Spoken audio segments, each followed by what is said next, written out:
এখানে একটা জিনিস কারেকশন করতে বলবো, সেটা হচ্ছে তুমি এই ছবিটার সঙ্গে রুমটাকেও সুন্দর করে বোঝাও। একদম এরকম করে লিখবে যাবো না এটা কিন্তু অড লাগছে, অর্থাৎ স্ট্রেট। আর তোমার পড়ানোর যা স্টাইল, তাতে মনে হচ্ছে যে তুমি দীর্ঘদিন এগুলো ছোট বাচ্চাদেরকে পড়িয়েছো। তুমি এবিটা খুব ভালো বুঝিয়েছিলে, সি বিসি আর সিএ তে তুমি টেনে দিয়েছো। এখন আধুনিক কনফিগারেশনে সিএ করে ডট হয় না।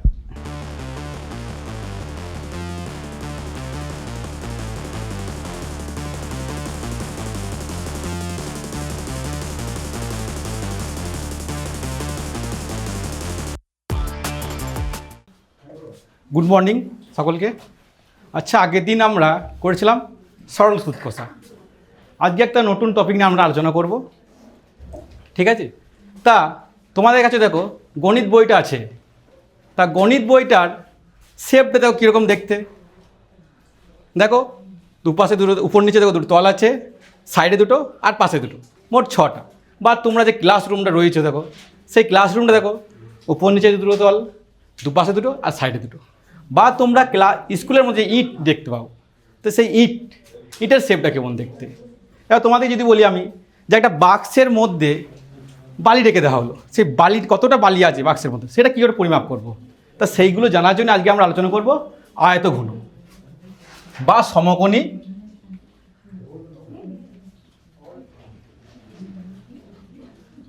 চৌপল। তা আমি একটা আয়তঘনর ছবি আঁকছি।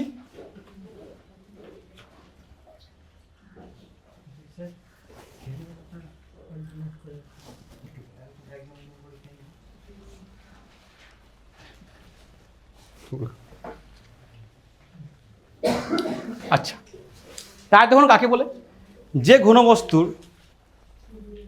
তলগুলি, হ্যাঁ, যে ঘনবস্তুর তলগুলি পরস্পর লম্বভাবে অবস্থিত এবং বিপরীত তলগুলি, হ্যাঁ, বিপরীত তলের বাহুগুলির দৈর্ঘ্য প্রস্থ সমান, এটাকে আমরা আয়তঘন বা সমকোণী চৌপল বলি, বা ইংলিশে বলে প্যারালোপিপেড। দেখো এবার কটা তল আছে এখানে, উপর নিচে দুটো, সাইডে দুটো আর এই পাশে দুটো তল, ঠিক আছে? আমি তাহলে মোট তল সংখ্যা হলো কত? 6টি তল। তল সংখ্যা 6টি। এই বাহুগুলোর দৈর্ঘ্যটা আমি লিখছি এ একক, প্রস্থটাকে লিখছি বি একক, আর উচ্চতাটা লিখছি আমি সি একক। দৈর্ঘ্য, প্রস্থ, উচ্চতা, এগুলো হয় আয়তঘনের মাত্রা। তাহলে মাত্রা কটা হলো? মাত্রা কি কি? দৈর্ঘ্য, প্রস্থ, উচ্চতা। ধার সংখ্যা কটা ধার আছে? মাত্রা, সরি স্যার, ধার সংখ্যা কটা? ধার সংখ্যা 1টা, 2টো, 3টে, 4টা, 5টা, 6টা, 7টা, 8টা, 9টা, 10টা, 11টা, 12টা। তাহলে 12টা হচ্ছে ধার সংখ্যা। তাহলে ধার সংখ্যা হচ্ছে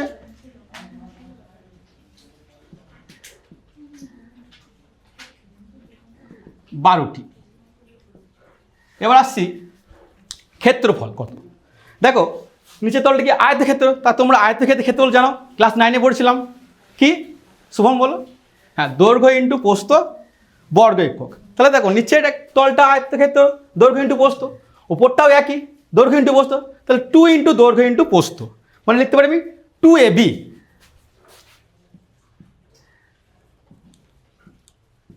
সমগ্র তলের ক্ষেত্রফল, তার মানে হচ্ছে 6টি তলের ক্ষেত্রফল। তাহলে 2ab। এই পাশেটা কি? দেখো দৈর্ঘ্যটা বি আর উচ্চতা এটাও একটা সি, প্রস্থটা সি। তাহলে বি ইন্টু সি, দুপাশে দুটো আছে, 2bc। আর এই সাইডটা আর ওই সাইডটা এ ইন্টু সি, তাহলে 2ac। লাস্টে এককটা অবশ্যই লিখবো বর্গ একক। এবার আমি যদি বলি তোমাদেরকে যে ঘরটার মধ্যে যদি আমি শুভমকে বলি যে সব থেকে বড় লাঠি যদি রাখতে চাও, তাহলে কীভাবে রাখবে শুভম? হ্যাঁ, যদি আমি কোন বরাবর রাখি, তার মানে কর্ণ। তাহলে আমাকে জানতে হবে এই সমকোণী চৌপলের বা আয়তঘনের কর্ণ কত হয়। তা কর্ণের দৈর্ঘ্যটা দেখো,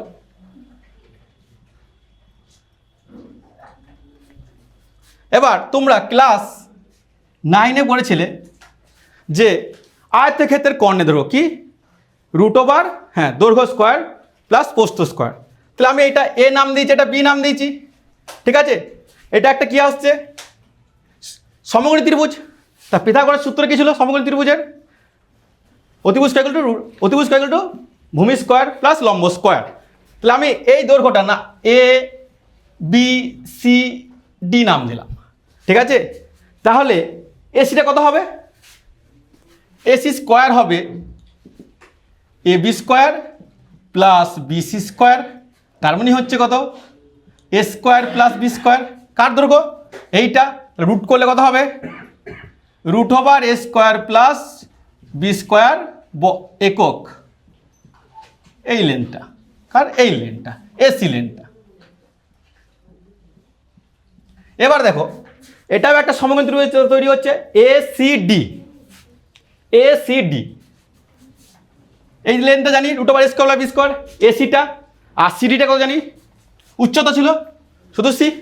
তাহলে এই একটা সমকোণী ত্রিভুজ থেকে আমরা পাচ্ছি কি, এডি কর্ণের দৈর্ঘ্য পাবো এডি স্কোয়ার কত, AC square plus CD square. AC square কত জানি আমরা? এ স্কোয়ার প্লাস বি স্কোয়ার। আর সিডি মানে জানি কত, সি স্কোয়ার।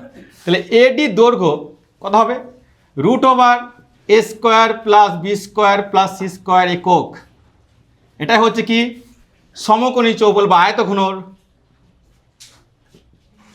কর্ণের দৈর্ঘ্য। এবার তোমাদেরকে একটা আমি এক্সাম্পল দিচ্ছি, বলে দেওয়া হলো দৈর্ঘ্যটা হচ্ছে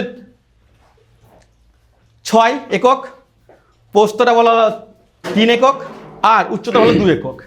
তার মানে দৈর্ঘ্য বললাম কত, 6 সেন্টিমিটার দিলাম, বিটা বলা হলো 3 একক 3 সেন্টিমিটার, আর সিটা বলা হলো 2 সেন্টিমিটার, ঠিক আছে। তাহলে কর্ণের দৈর্ঘ্য কত হবে? কর্ণের দৈর্ঘ্য এই ফর্মুলাটা দিয়ে করে দেখি। √6² প্লাস 3² প্লাস 2² কত আসছে? 6 6 36 প্লাস 9, 36 আর 9 তোমার 45 প্লাস 4 কত হচ্ছে? 49, √49 মানেই কত? 7 সেন্টিমিটার। কী বললাম আমি? কোণ। তাহলে যদি আমি ওই কোণ বরাবর কোনো লাঠি যদি রাখতে যাই, তাহলে তার দৈর্ঘ্য, যদি আমি দৈর্ঘ্য প্রস্থ উচ্চতা জানা থাকে, তাহলে সেই আমি লাঠিটার দৈর্ঘ্য আমি বের করে নিতে পারবো। ঠিক আছে, এমনিতে বেশ কিছু সুন্দর জিনিস হয়েছে, কিন্তু আমি এখানে একটা জিনিস কারেকশন করতে বলবো, সেটা হচ্ছে তুমি এই ছবিটার সঙ্গে রুমটাকেও সুন্দর করে বোঝাও, যে কর্ণ কি, মানে রুমটার তলগুলো মোটামুটি ভালোই বোঝা হয়েছে। আরেকটা জিনিস বলি, সেটা হচ্ছে একটু অড লাগছিল, সেই জন্য বললাম, তুমি যখন দাঁড়িয়ে যখন করবে তো বোর্ডটা একটু নিচে হয়ে গেছে, তাই তো? বোর্ডটা নড়ে যাচ্ছে না, লেখাগুলো ঠিক না হয়ে যাচ্ছে। যেটা সমস্যাটা বলি, সেটা হচ্ছে একদম এরকম করে লিখবে, যাবো না এটা কিন্তু অড লাগছে।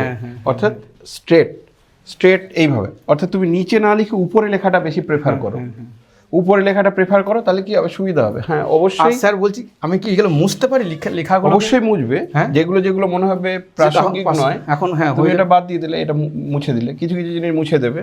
আচ্ছা, কিন্তু তার সঙ্গে সঙ্গে উদাহরণটা দেবে, যে উদাহরণটা দিলে সুবিধা আরও প্রাণবন্ত হবে। আর তোমার পড়ানোর যা স্টাইল, তাতে মনে হচ্ছে যে তুমি দীর্ঘদিন এগুলো ছোট বাচ্চাদেরকে পড়িয়েছো, যে এমন না হঠাৎ করে তুমি বলোনি, এগুলো পড়ানোর মধ্যেই আছে, খারাপ হয়নি।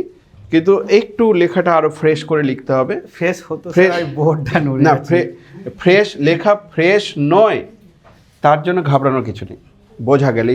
এই লেখাগুলো ঠিক আছে, কিন্তু এই প্রথম দিকে একটু নড়ে যাচ্ছে বলে এটা একটু নড়ছে, ঠিক আছে। মোটামুটি খুব ভালোই হয়েছে, কারণ তোমার প্রফেশনালি হয়েছে দেখলাম। ওকে, মুছে দিচ্ছি। 3টে পয়েন্ট বলবো আমি। আচ্ছা, প্রথম পয়েন্ট হচ্ছে তুমি যখন এক্সাম্পল গুলো দিচ্ছিলে, তো থার্ড এক্সাম্পল তুমি স্টুডেন্টের কাছ থেকে নেবে। দুটো এক্সাম্পল তুমি দিয়েছো, একটা বাক্সের দিয়েছো, আর একটা দিয়েছো। আচ্ছা আচ্ছা আর এক্সাম্পলটা স্টুডেন্টের হ্যাঁ হ্যাঁ ঠিক ঠিক। আর নেক্সট হচ্ছে তুমি দুটো বলেছো যে একটা বাক্সের মধ্যে বালি থাকলে ওটা আমি এখন যেতে পারলাম না। বালি থাকলে কত আয়তন হবে, তাই তো? হ্যাঁ। আর তুমি বলেছো অ্যাকচুয়ালি তার ক্ষেত্রফল। আমি যেতাম ক্ষেত্রফলের জন্য তুমি কিছু বলনি। বাক্সে রং করতে গেলে কতটা লাগবে এটা বলতে পারো। বা- বা- বাক্স বা- করতে গেলে দেয়াল রং করতে গেলে হ্যাঁ, কতটা লাগবে এটা হ্যাঁ, বলতে পারো। এটা- সেই এক্সাম্পলটা তুমি কিন্তু বলনি।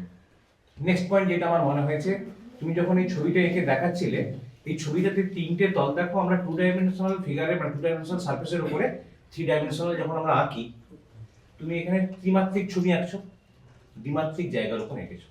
তাহলে ভালো করে বোঝানোর জন্য এই যে তিনটে তলকে ডিফারেন্সিয়েট করতে হয়।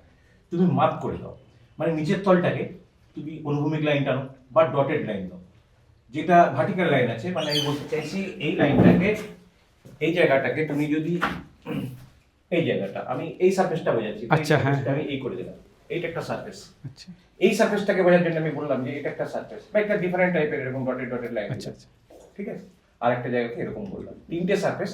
তাহলে কি হবে, এইটার যখন আমি বিসি করছি আর এটার যখন আমি সিএ করছি সুবিধা হবে। তুমি যখন এটা বললে, তুমি এবিটা খুব ভালো বুঝিয়েছিলে, সি বিসি আর সিএ তে তুমি টেনে দিয়েছো। হ্যাঁ হ্যাঁ বুঝেছ তো? হ্যাঁ হ্যাঁ হ্যাঁ একদম ঠিক। এইটা আর সিএম এখন আধুনিক কনফিগারেশনে সিএ করে ডট হয় না, আচ্ছা আচ্ছা সরি স্যার। শুধু সিএম হবে। ঠিক আছে, আচ্ছা।